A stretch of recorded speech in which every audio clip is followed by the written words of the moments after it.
আমার নাম রিয়া। আজকের রাতটা আমার জীবনের অন্যতম সেরা রাত। সন্ধ্যাবেলা বৃষ্টি পড়ছিল, আমি জানালার পাশে বসে চায়ের কাপে চুমুক দিচ্ছিলাম। এমন সময় হঠাৎ করে মোবাইলে একটা মেসেজ এলো। মেসেজটা ছিল অভির। অভি আমার কলেজের বন্ধু, কিন্তু কিছুদিন ধরে আমরা একে অপরের প্রতি একটু বেশি মনোযোগ দিচ্ছি। মেসেজে সে লিখেছিল, রিয়া, একটু বাইরে আসবে?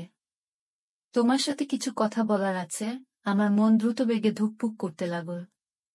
কৌতূহলী হয়ে আমি জিজ্ঞাসা করলাম, এখন? এত রাতে? অভি বলল, হ্যাঁ প্লিজ, খুব জরুরি। আমি দ্রুত একটা ছাতা নিয়ে বাইরে বেরিয়ে এলাম। বৃষ্টির শব্দ আর ঠান্ডা হাওয়া চারপাশের পরিবেশকে আরো মায়াবী করে তুলেছিল। অভি আমাদের কলেজের সামনের পার্কে অপেক্ষা করছিল।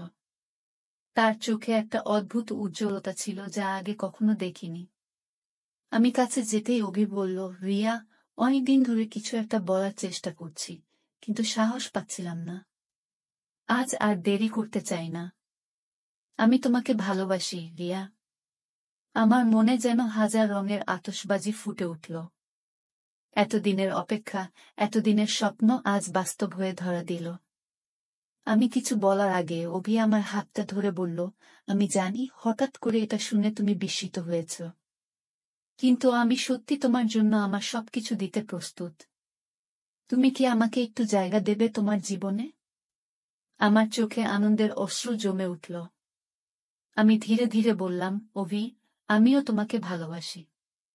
তারপর আমরা দুজনে বৃষ্টির মধ্যে হাঁটতে লাগলাম। পার্কের গাছের পাতা থেকে পানির ফোঁটা ঝরে পড়ছিল, আর আমরা দুজন একে অপরের হাত ধরে হাঁটছিলাম। সে রাতটা যেন আমাদের নিজেদের জন্যই সাজানো হয়েছিল। রোমান্টিক সেই মুহূর্তগুলো আজও আমার মনে উজ্জ্বল হয়ে আছে। সেই রাতের প্রেম আমাদের জীবনে এক নতুন অধ্যায় শুরু করল। অভি আর আমি এখন সুখী দম্পতি।